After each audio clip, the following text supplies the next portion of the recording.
Então, boa tarde a todos. Obrigado pela vossa presença aqui para o lançamento deste livro de Um Filho da Casa, porque o José Luís Mascarenhas Monteiro foi aqui aluno, foi meu orientando, e eu até me vou atrever, se não se importar, porque agora já temos uma relação de amizade, vou tratá-lo por José e vamos esquecer os títulos. Muito bem. Na qualidade de presidente do CESA, ex-orientador de doutoramento do José e perante o agora amigo, é com muito orgulho e admiração que recebo nesta casa do saber e do conhecimento o autor da obra intitulada Crónica das Ilhas, bem como todos os distintos convidados aqui presentes e a editora Rosa de Porcelana para partilhar este momento de alegria e de consagração. Confesso que tenho o privilégio de conhecer o José já há alguns anos, desde que fui convidado por ele para ser seu orientador de doutoramento. Ao longo deste profícuo período, estabelecemos uma excelente relação de trabalho que progressivamente se foi também tornando numa relação de respeito mútuo.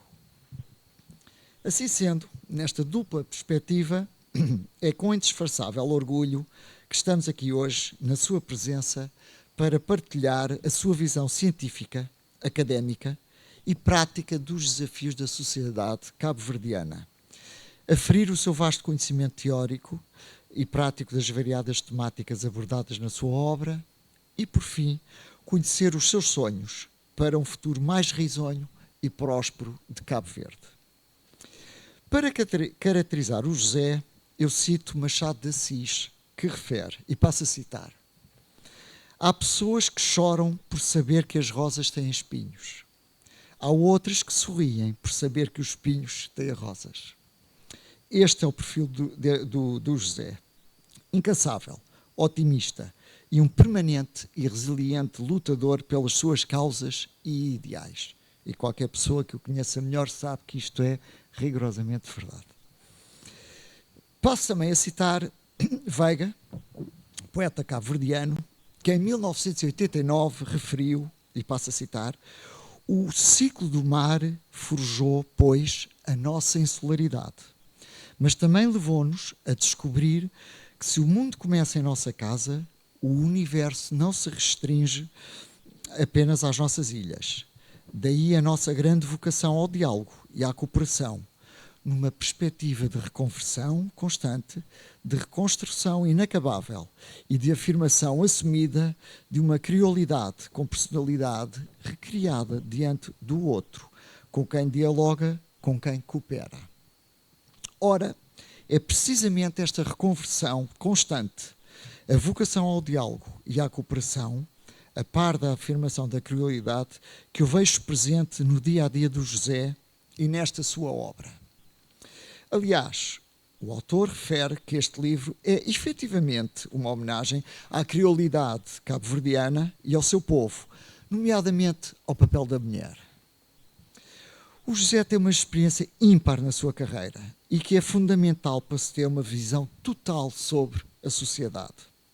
Foi e é empresário, consultor, administrador, docente, investigador, já agora pai e marido também, não? E neste sentido tem como ninguém um conhecimento real dos desafios que se levantam aos cabo-verdianos. Podia estar numa situação cómoda de deixar a água passar, mas essa não é a sua forma de estar. Neste contexto, este livro, que está agora a ser lançado, incorpora, pois, as reflexões de uma pessoa inquieta, com paixão e amor total pela sua terra, e condensa as crónicas semanais realizadas ao longo de largos meses de programas de rádio e que vêm enriquecer o acervo histórico e cultural de Cabo Verde. Mais concretamente, o livro reúne as crónicas apresentadas pelo autor, intituladas Crónicas das Ilhas, que foram sistematizadas num audiobook. Este está estruturado em 3 grupos distintos que vão desde os desafios globais, integra desde a população e desenvolvimento, consensos de longo prazo, financiamentos do desenvolvimento, papel do investimento direto estrangeiro, no desenvolvimento do mundo e de Cabo Verde, do consenso ao dissenso, corrupção, boa governação, democracia, etc, etc, etc. Tem um segundo grupo que integra as soluções locais para fazer face aos desafios globais, e aqui tem 10 crónicas. E, finalmente, o grupo do Grande Tour pelas ilhas. Neste grupo são aqui abordadas todas as ilhas, tendo sido feita uma análise das suas evoluções, desde a sua descoberta, o seu tipo de voamento e, no fundo, os desafios e oportunidades de cada uma, entre muitas outras perspectivas.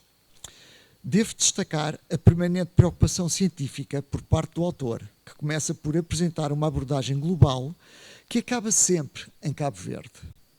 Este livro acaba por ser um apelo para se construir um consenso de longo prazo, assente no que o autor apelidou de terceira via do poder, alternativa ao MPD e ao PAICV.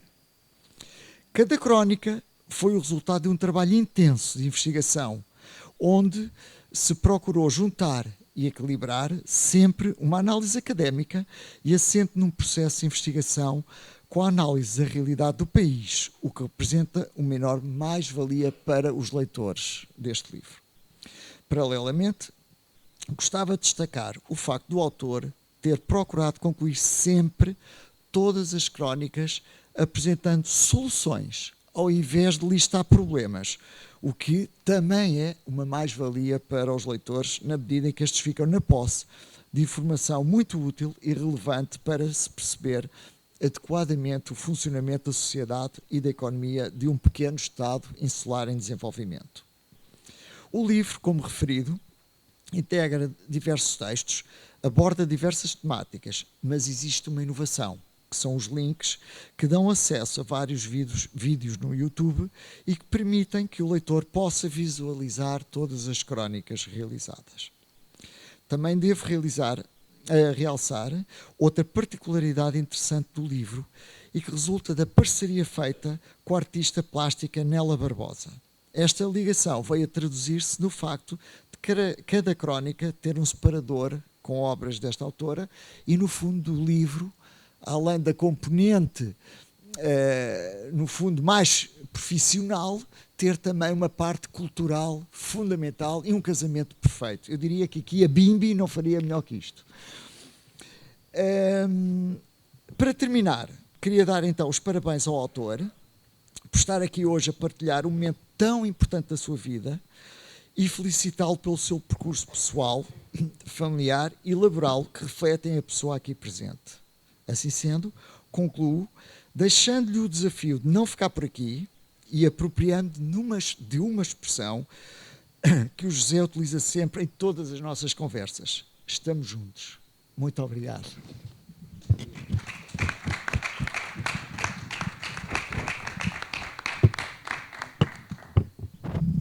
Muito boa tarde, eu sou Filinto Elísio, da Rosa de Porcelana Editora. Também está a Márcia Souto, também editora. E Sr. Embaixador de Cabo Verde, Sr. Diretor-Geral do Turismo de Cabo Verde e senhores professores, alunos, investigadores do César e, antes de mais, os parabéns pelos 40 anos do César, que tem feito um excelente trabalho também para o desenvolvimento de Cabo Verde e Zé Luís e Mascarenhas Monteiro é um dos exemplos, é um contributo do César para o desenvolvimento de Cabo Verde, claramente. Queria também agradecer o Dr. José Luís Ofer Almada, do poeta, do ensaísta, um dos grandes intelectuais de Cabo Verde, criador do movimento Procultura, que foi o equador da pós-claridosa, mas para um não claridosidade, o movimento Procultura, José Luís Ofer Almada, membro da Academia Cabo-Verdiana de Letras, membro fundador. E queria, nos agradecimentos,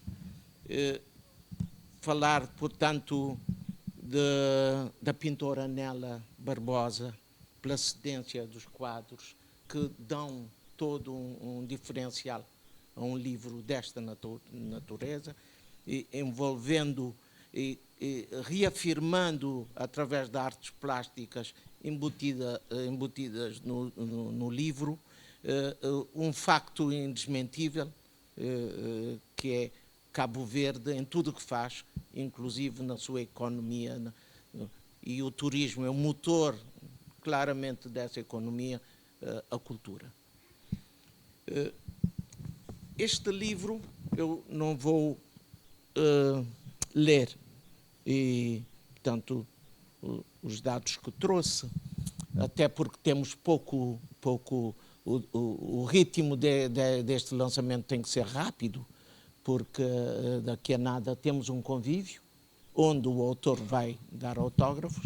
E estes três linhas do livro são interessantes na medida que ele, como um homem da academia, como um homem também ligado à parte epistemológica, ele começa o livro, portanto, a levantar conceitos, a trazer, portanto, as grandes linhas para se pensar o desenvolvimento e se pensar em particular o turismo, e começa a falar do desenvolvimento global. Aos poucos, nas suas crónicas, vai inserindo o Cabo Verde, vai articulando o Cabo Verde a teorização sobre o desenvolvimento global.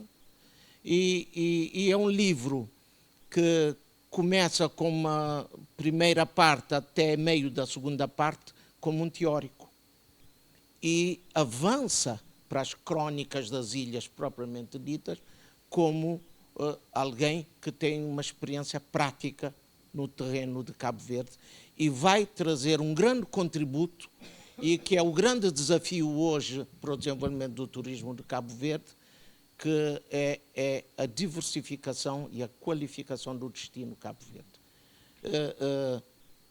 Rodando as ilhas, fazendo um périplo pelas ilhas, ele afirma, pelo levantamento do potencial de cada ilha, de que Cabo Verde, de facto, é um destino policêntrico, de uma oferta turística polivalente, que não deve se resumir a sol e praia e alguns aspectos de alguns eventos, mas levanta, ao passear as ilhas, a fazer o browsing sobre Cabo Verde, ele levanta o potencial enorme que existe num destino chamado Cabo Verde, que é um destino de destinos. Este destinos está na sua insularidade, nas suas várias ilhas, que têm idiosincrasias e potencial de destino turístico, de oferta turística.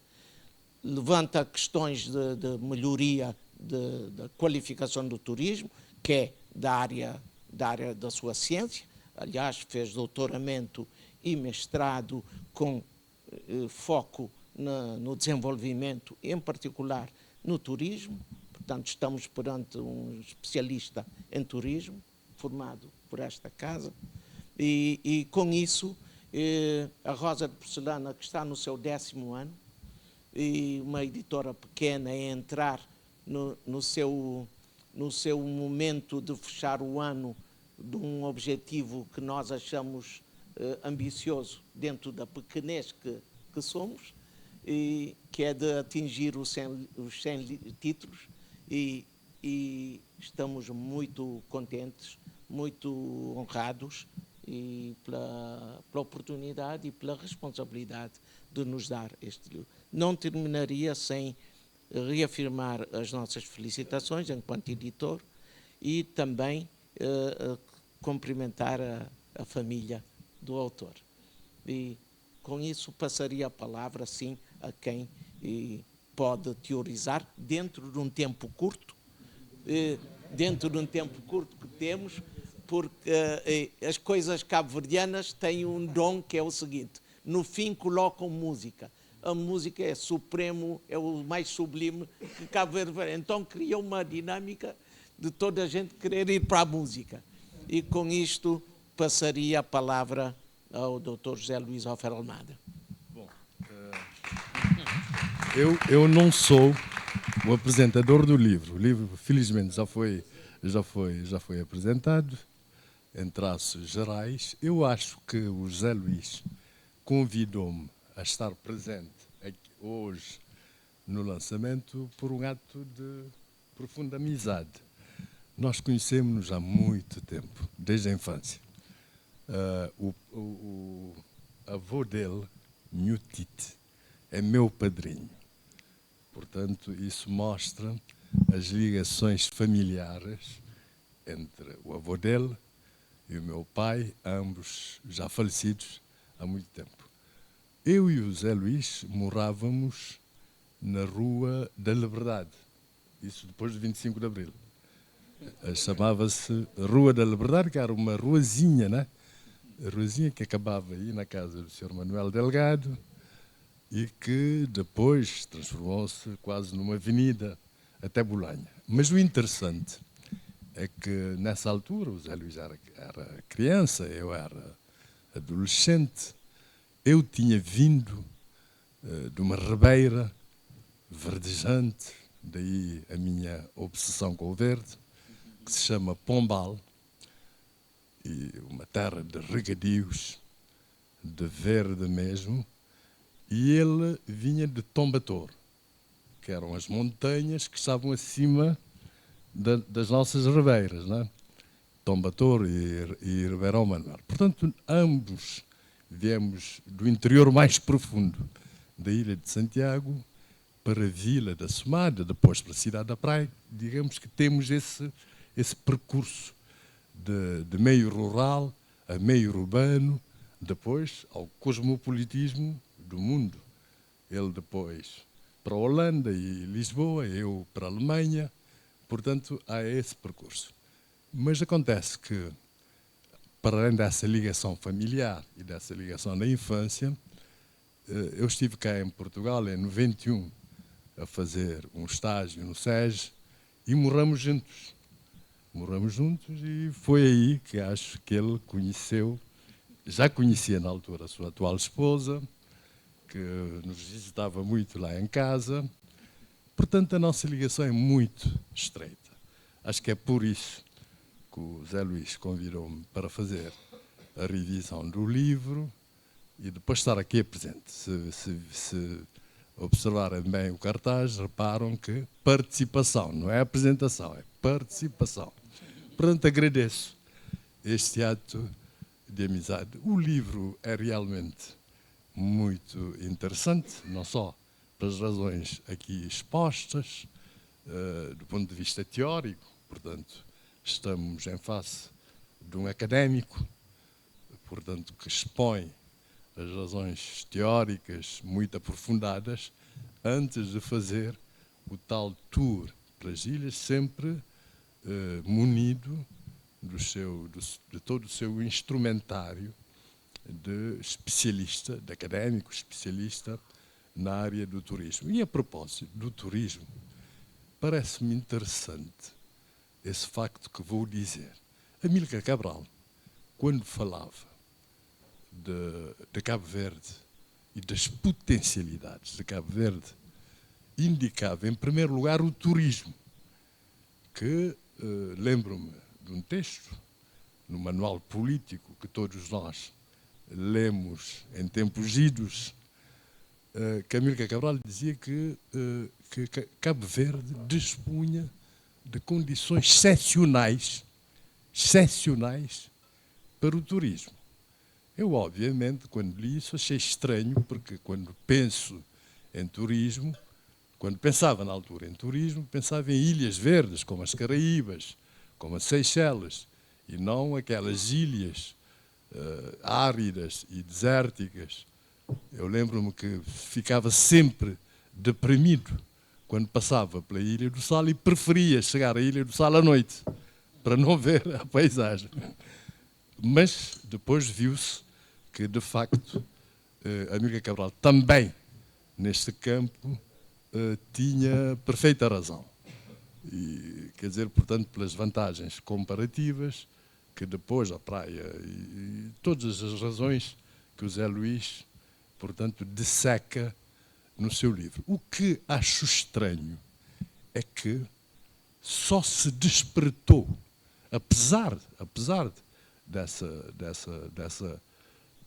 dessa visão de Amílcar Cabral, o teórico mor do PAIGC, do PAICV, da independência de Cabo Verde, porque é que só se despertou para o turismo nos fins dos anos 80, na última fase da governação do PAICV e na governação do MPD. Isso é algo que eu não compreendo, já que havia já indícios teóricos e visionários apontados por Amílcar Cabral. Eu fico com pena que a versão final do livro acabe de ser informado sobre isso, porque eu vinha falar aqui de uma coisa que me parece estranho, que é um gráfico que estava na versão original do livro, que é sobre a composição racial, entre aspas, da população cabo-verdiana em 1731, que é extremamente interessante, porque, segundo esse gráfico, que infelizmente não está na versão final do livro, a população cabo-verdiana em 1731, a maioria, em todas as ilhas, a grande maioria era negra. Os mestiços eram uma minoria. Os brancos eram uma minoria ainda mais pequena. E na ilha de São Antão não existia um único branco, segundo essa estatística. Portanto, existia um grande número. E o mais interessante nisso é que aí as ilhas que tinham maioria mestiça eram as Ilhas do Fogo e a Ilha do Fogo e de São Nicolau. Isso é extremamente estranho porque, na minha visão, deita por terra aquela teoria claridosa que diz que portanto, houve maior mestiçagem nas ilhas de minifúndio. Nas ilhas de minifúndio. O Fogo é uma ilha de latifúndio. No entanto, no século XVIII, era ainda muito mais latifúndio naquela altura. Era escravocrata. Em 1731 era escravocrata. No entanto, tinha uma maioria de mestiços. Portanto, aquela teoria que estabelece o nexo de causalidade entre o minifúndio, a pequena propriedade, e a propensão para a miscigenação, uma maior miscigenação, e contrapondo a Ilha de Santiago, de maioria negra, e as outras ilhas todas, em que imperava alegadamente o minifúndio, isso deita por terra, portanto, essa teoria. Agora fica também por explicar porque que depois, por exemplo, numa estatística de 1960, publicada no livro de Nuno Miranda, um livro do Nuno Miranda publicado em 63, mas com estatísticas sobre a mesma questão, sobre a composição racial da população cabo-verdiana em 1950, todas as ilhas tinham uma maioria mestiça, todas, com exceção da ilha de Santiago. E, portanto, a questão é essa. Porquê que duas ilhas de latifúndio, que é, portanto, a ilha de Santiago e a Ilha do Fogo, são as duas ilhas maiores, mais antigas, e com passado escravocrata nítido, e ilhas latifundiárias, porquê que uma tinha já, no século XVII, XVIII, uma maioria mestiça e a outra permaneceu com uma maioria negra. Da mesma forma que é de se perguntar porque é que ilhas como o Maio, por exemplo, que é uma ilha também de minifúndio, mas quase tem a percentagem da população negra é quase igual à população mestiça. E muito interessante nisso, porque muitos cabo-verdianos, eu pelo menos tinha a ideia, antigamente, que todos os bravenses eram brancos, não é? Tinha eu a impressão. Depois conheci mais de perto e vi que não, a grande parte dos bravenses que conheço são mestiços. Mas acontece que, nesse mesmo ano de 1731, a Brava tinha uma maioria negra. A Brava, o Fogo tinha uma maioria mestiça, e a Brava, e a Ilha Brava, tinha 50% da população era negra. Portanto, são dados interessantes. Eu, digamos, vim preparado para falar disso, para fazer essas observações, tanto mais que eu transponho esse quadro para um livro meu que vai sair sobre Amílcar Cabral, e pronto, e até cito esse livro, mas vou deixar de citar, não é? Bom, então eram essas considerações que eu queria fazer. Agradeço ao Zé Luís, portanto, esse ato de amizade, de convidar-me a estar aqui na mesa, sem ser o apresentador da obra, mas foi um prazer ter contribuído de alguma forma, de forma modesta, como revisor, para que os leitores tenham um livro de qualidade. Como digo, devia haver uma ASAI para os livros. Sabem porquê? Porque a ASAI controla a qualidade dos produtos. O leite tem que ter qualidade, o arroz tem que ter qualidade. Os livros também têm que ter qualidade. Não estou a falar de censura, qualidade no sentido do conteúdo, mas da língua em que é veiculada, da escrita, portanto. E continuo a dizer que trata-se mesmo de um livro em papel, com reprodução de belas imagens da Barbosa, e, portanto, por tudo isso, vale a pena comprar o livro. Obrigado. Obrigado.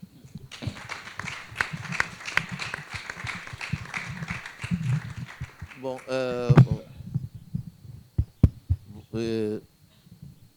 o autor vai dizer breves palavras, porque vai à sessão de autógrafo e tem a oportunidade de conviver, de conversar, mas, obviamente, é o dono da festa, não é?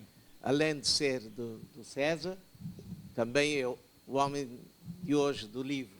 Portanto, passo com muito gosto a Zé Luís Mascarenhas Monteiro. Que nome, não é? Muito obrigado, Filinto, amigo também. E hoje é um dia especial, portanto, pelo fato de estarmos aqui todos para o lançamento desta obra, que não é minha. Eu digo sempre que esta obra não é minha, é uma obra coletiva. Em primeiro lugar, também a título de agradecimento à RTC, Rádio Cabo Verde, que me convidou para fazer crónicas semanais na rádio, né? Inicialmente eram 10 crónicas, eu estipulei uma meta, 10 crónicas, cheguei às 10 crónicas, disse, vou parar, disseram, não faça mais, fiz mais 10. Insistiram, muita gente a pedir, fiz mais 10. Continuaram a pedir, eu disse, não, já chega, 30 crónicas. E então, um belo dia, cruzei-me com o cardeal, o bispo Dom Orlindo, disse, eu sou um seguidor das suas crónicas, continue, por favor. Eu disse, não, eu vou editar, se calhar, um livro. Ele disse, uma boa ideia. E então aí surgiu a ideia de editar um livro e dissemos, vamos fazer um audiolivro, que tem uma vertente áudio para as pessoas que quiserem ouvir e um livro escrito também para as pessoas poderem ler. Apesar de muita discussão com o meu amigo Zé Offer sobre a terminologia utilizada. E surgiu este documento. Então, ao conceber a obra, estive a pensar desde o início em fazer uma parceria com uma artista plástica para fazer, portanto, a capa e os 3 separadores do livro. Porque o livro ficou dividido em 3 partes. A primeira parte intitulei de Desafios Globais. a segunda parte de soluções locais, no fundo, o que é que Cabo Verde pode fazer para fazer face a esses desafios globais.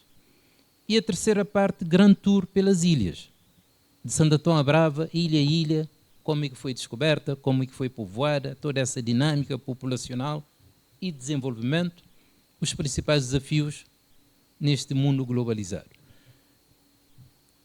E fomos introduzindo esses três separadores, e numa conversa com Néla Barbosa, ela diz, por que não pôr um quadro em cada crónica? Então fomos desenvolvendo, pondo um quadro, mas também um contraste entre o global e o local, que é a essência do livro, é o contraste entre o global e o local. Por isso, continuo a agradecer Rosa de Porcelana, a Tecnicilo, que teve, portanto, a coragem e a amizade de financiar todo o livro, ao amigo Zé Offer, que deu uma qualidade grandiosa, portanto, ao livro, porque eu fiz o livro, quis que o livro fosse uma cópia fiel da parte áudio. Às tantas ele baralhou aquilo tudo e disse, não, há uma linguagem escrita, vamos transformar isso numa linguagem escrita completamente diferente de uma linguagem verbal. Então ele teve todo esse trabalho de pôr o livro numa versão escrita, com grande qualidade, com amizade, com toda a abertura. Agradeço o nosso Presidente da República, estava aqui o nosso embaixador para lhe representar, mas teve que ir embora porque o nosso Presidente da República está a chegar dos Estados Unidos agora, ele teve que ir para o aeroporto, à pressa. Então, ele fez o prefácio do livro. Muita gente que cedeu a sua imagem, a sua, portanto, solidariedade para fazermos uma obra coletiva. Agradeço muito a minha família, que sofreu muito por causa do livro, porque levou tempo e dedicação, e todo o tempo que eu dediquei ao livro tive que subtrair à família. E depois também agradecer a presença de muitos amigos, né, que estão cá neste momento. O César, portanto, o meu companheiro, amigo, e ao ISEG, no seu todo, essa casa-mãe de todos nós, e os meus colegas do curso de contabilidade, a Teresa, o Francisco, de 40 anos atrás, vieram cá ao lançamento. A minha doutora, que me salvou a vida no Polírio Valente, está cá, fez questão de vir cá 30 anos atrás. E muita gente amiga que está cá, que eu agradeço muito profundamente. E como disse o nosso amigo, estamos juntos. Eu fiz esse livro em homenagem a Cabo Verde, aos cabo-verdianos. Portanto, aí pedi essa capa, uma senhora negra amamentar uma criança branca, que é a origem do povo cabo-verdiano. Quando os portugueses chegaram lá em 1460, não havia um único habitante em Cabo Verde. Então, Cabo Verde foi povoado com a mistura de raças, e que surgiu esse povo mestiço que está cá, cada um com a sua tonalidade. E uma cultura riquíssima. É uma homenagem a Santa Catarina, a minha terra, que deu muita gente boa.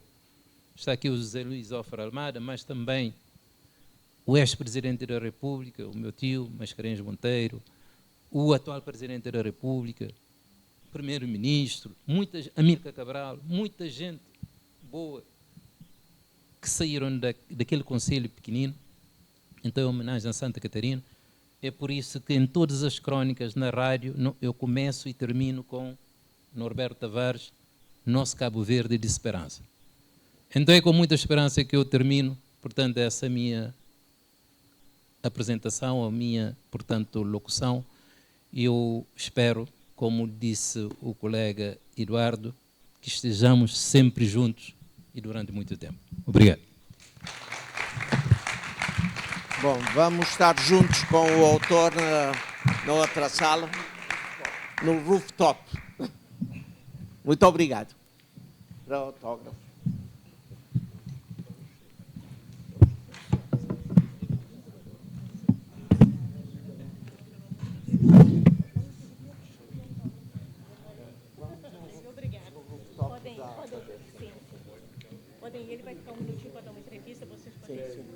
já por